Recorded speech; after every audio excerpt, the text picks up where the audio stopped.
Trading में जो सबसे बड़ा सवाल जहन में आता है वो क्या है? यही ना कि खरीदें कब और बेचें कब। तो आज हम इसी सवाल का जवाब देने वाले एक बुनियादी टूल पर बात करने वाले हैं, यानी सपोर्ट और रेजिस्टेंस। ये एक रोड मैप की तरह है जो बताते हैं कि मार्केट में एंट्री कब लेनी है और एग्जिट कब करना है। जी हाँ, ट्रेडिंग का सबसे बड़ा, सबसे अहम सवाल, कब खरीदें और कब बेचें।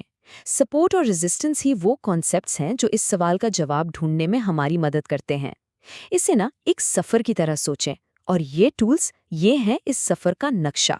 इन्हीं से पता चलता है कि कब ट्रेड की गाड़ी में सवार होना है और किस स्टेशन पर उतरकर अपना मुनाफा जेब में डालना है। तो चलिए देखते हैं कि आज के इस सफ़र में हम क्या क्या कवर करने वाले हैं। सबसे पहले हम द ट्रेडिंग जर्नी की बात करेंगे कि ये असल में है क्या। फिर सपोर्ट एंड रेजिस्टेंस को समझेंगे। उसके बाद एक बहुत दिलचस्प चीज़, व्हेन सपोर्ट पे कम्स रेजिस्टेंस, यानी ये लेवल्स अपना रोल कैसे बदलते हैं। उसके बाद आएगा स्टेशन टू स्टेशन ट्रेडिंग कि इस इल्म को इस्तेमाल कैसे करना है। और आखिर में मोर रूल्स ऑफ द मैप, कुछ इजाफी चीज़ें जो काम आती हैं। तो सबसे पहली बात, ट्रेडिंग जर्नी। अक्सर लोग ट्रेडिंग को जुआ समझते हैं, मगर ऐसा बिल्कुल नहीं है। इसे एक मुनज़्ज़म सफ़र के तौर पर देखना चाहिए। इस सफ़र में मार्केट के उतार चढ़ाव को समझना सबसे अहम है।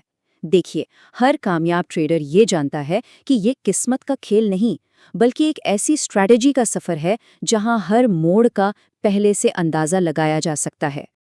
चलें, इसे और आसान करते हैं। स्टॉक मार्केट को एक बस रूट की तरह इमेजिन करें। असल चैलेंज सफ़र नहीं, बल्कि ये जानना है कि स्टॉप्स कहाँ हैं। मिसाल के तौर पर, अगर कोई कराची से लाहौर जा रहा है, तो क्या वो बीच रास्ते में किसी वीरान जगह पे उतरेगा? नहीं ना, बिल्कुल स्टेशन पर ही उतरेगा। ट्रेडिंग में भी बिल्कुल यही उसूल है। अपने स्टॉप्स यानी अपनी मंजिल का पहले से पता होना ज़रूरी है। तो सवाल यह है कि ट्रेडिंग के इस सफ़र में ये स्टेशंस हैं क्या? यही हैं हमारे दो सबसे अहम स्टेशंस, सपोर्ट और रेजिस्टेंस। आइए अब इनको पहचानना और समझना सीखते हैं। पहले बात करते हैं सपोर्ट की। सपोर्ट कीमत का वो लेवल है, एक किस्म का फ्लोर समझ लें, जहां गिरती हुई कीमतें आके रुक जाती हैं और फिर वापस ऊपर की तरफ मुड़ जाती हैं। ये वो पॉइंट है जहां खरीदार यानी बायर्स मार्केट में एंटर होने के लिए तैयार बैठे होते हैं। उन्हें लगता है कि ये कीमत बहुत अच्छी है, एक गुड डील है। इसलिए जैसे ही प्राइस वहां पहुंचती है, डिमांड बढ़ जाती है और कीमत ऊपर चली जाती है। और इसके बिल्कुल उलट है रेजिस्टेंस। रेजिस्टेंस कीमत का वो लेवल है, यानी एक सीलिंग या छत, जहां बढ़ती हुई कीमतें रुककर नीचे की तरफ मुड़ जाती हैं। ये वो जगह है जहां बेचने वाले यानी सेलर्स मार्केट से बाहर निकलने का इंतजार कर रहे होते हैं। वो इस कीमत पर अपना मुनाफा वसूल करना चाहते हैं, इसलिए जैसे ही प्राइस वहां पहुंचती है, सप्लाई बढ़ जाती है और कीमत नीचे आ जाती है। तो यहाँ देखिए कितना साफ फर्क है दोनों में। सपोर्ट एक प्राइस फ्लोर की तरह है, जहां खरीदारों का कंट्रोल होता है, जबकि रेजिस्टेंस एक प्राइस सीलिंग की तरह, जहां बेचने वालों की चलती है। सिंपल सी बात है, सपोर्ट खरीदने के लिए एक अच्छी जगह है और रेजिस्टेंस बेचने के लिए।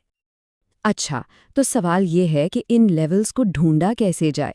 चार्ट पर इन लाइंस को ड्रॉ कैसे करें? बहुत आसान है। सबसे पहले चार्ट पर कम से कम दो ऐसे पॉइंट्स ढूंढें जहां से कीमत ने यू टर्न लिया हो, यानी रिवर्स हुई हो। फिर इन पॉइंट्स को एक सीधी लकीर से जोड़ दें और बस इस लकीर को आगे मुस्तकबिल की तरफ खींच दें। ये लाइन मुमकिन टर्निंग पॉइंट्स बता सकती है। याद रखें, मार्केट में अक्सर हिस्ट्री अपने आप को दोहराती है। लेकिन यहाँ एक बहुत दिलचस्प चीज़ है। ये जो सपोर्ट और रेजिस्टेंस के लेवल्स हैं ना, ये हमेशा के लिए फिक्स नहीं होते हैं। ये पत्थर की लकीर नहीं है। ये अपना किरदार बदल सकते हैं, बिल्कुल एक गिरगिट की तरह जो रंग बदलता है। और ये एक बहुत ही पावरफुल कॉन्सेप्ट है। वो जो पुराने लेवल्स हैं वो गायब नहीं हो जाते, बल्कि वो अपना रोल बदल लेते हैं। जो पहले फर्श था वो छत बन सकता है, और जो पहले छत थी वो अब फर्श का काम दे सकती है। तो ये होता कैसे है? फर्ज करें कीमत एक रेजिस्टेंस लेवल को यानी छत को तोड़कर ऊपर निकल जाती है। इसे कहते हैं ब्रेकआउट। तो इस ब्रेकआउट के बाद वही लेवल जो पहले छत का काम कर रहा था, अब अक्सर एक नए फर्श यानी नए सपोर्ट का काम करता है। कीमत अक्सर वापस आकर इस नए फर्श को रीटेस्ट करती है, और अगर ये मजबूत साबित होता है तो फिर कीमत ऊपर की तरफ अपना सफ़र जारी रखती है। और बिल्कुल यही चीज़ इसके उलट भी होती है। जब कीमत किसी सपोर्ट लेवल को यानी फर्श को तोड़कर नीचे गिरती है तो वही फर्श अब एक नई छत यानी नया रेजिस्टेंस बन जाता है। कितनी दिलचस्प बात है ना। जिस लाइन से कीमत पहले बार बार ऊपर उठ रही थी, अब उसी लाइन से टकराकर बार बार नीचे गिरने का इम्कान होता है। तो अब जब ये सब पता चल गया है, इस इल्म को अमली तौर पर इस्तेमाल कैसे करें? यहीं से कॉन्सेप्ट आता है स्टेशन टू स्टेशन ट्रेडिंग का, जो कि इस सफ़र का सुनहरी उसूल है।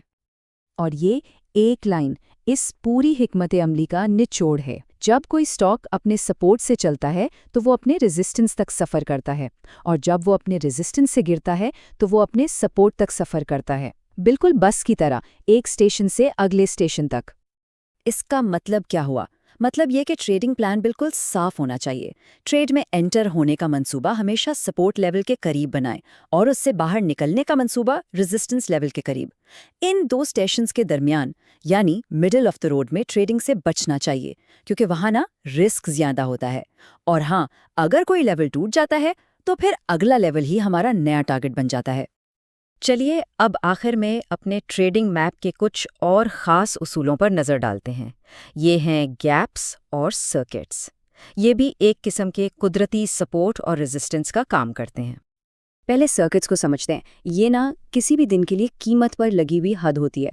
अपर सर्किट वो मैक्सिमम प्राइस है जहां तक स्टॉक एक दिन में जा सकता है। अगर प्राइस वहां तक पहुंच जाए तो ट्रेडिंग रुक जाती है। और लो सॉकेट वो मिनिमम प्राइस है, वहां भी प्राइस पहुंचने पर ट्रेडिंग रोक दी जाती है। तो जाहिर है अपर सर्किट एक नेचुरल रेजिस्टेंस बन जाता है और लोअर सर्किट एक नेचुरल सपोर्ट। अब आते हैं मार्केट गैप्स की तरफ। ये तब बनते हैं जब किसी स्टॉक की ओपनिंग प्राइस पिछले दिन की क्लोजिंग प्राइस से काफ़ी ज़्यादा, जिसे गैप अप कहते हैं, या काफ़ी कम, जिसे गैप डाउन कहते हो। इससे ना चार्ट पर एक खाली जगह बन जाती है। ऐसा अक्सर रातों रात आने वाली किसी बड़ी खबर या इवेंट की वजह से होता है। और ये गैप्स मुस्तकबिल में बहुत अहम साबित होते हैं। जो गैप अप वाला एरिया होता है वो अक्सर आगे जाकर सपोर्ट का काम करता है, और गैप डाउन वाला एरिया रेजिस्टेंस का। ट्रेडिंग में एक आम कहावत है कि price tends to fill the gap, यानी कीमत अक्सर इस खाली जगह को पुर करने के लिए वापस आती है। तो इस पूरी गुफ्तगू का खुलासा क्या है? खुलासा ये है कि आंखें बंद करके ट्रेड नहीं करना, सपोर्ट और रेजिस्टेंस का इस्तेमाल करके अपना नक्शा बनाएं और एक प्लान के साथ मार्केट के इस सफ़र में आगे बढ़ें। यही वो टूल्स हैं जो फैसलों को एक सिमत और वजाहत देते हैं। अब जबकि ये नक्शा पढ़ना आ गया है, तो अगला ट्रेडिंग सफ़र कहाँ लेकर जाएगा, इसका फैसला अब बेहतर तौर पर किया जा सकता है।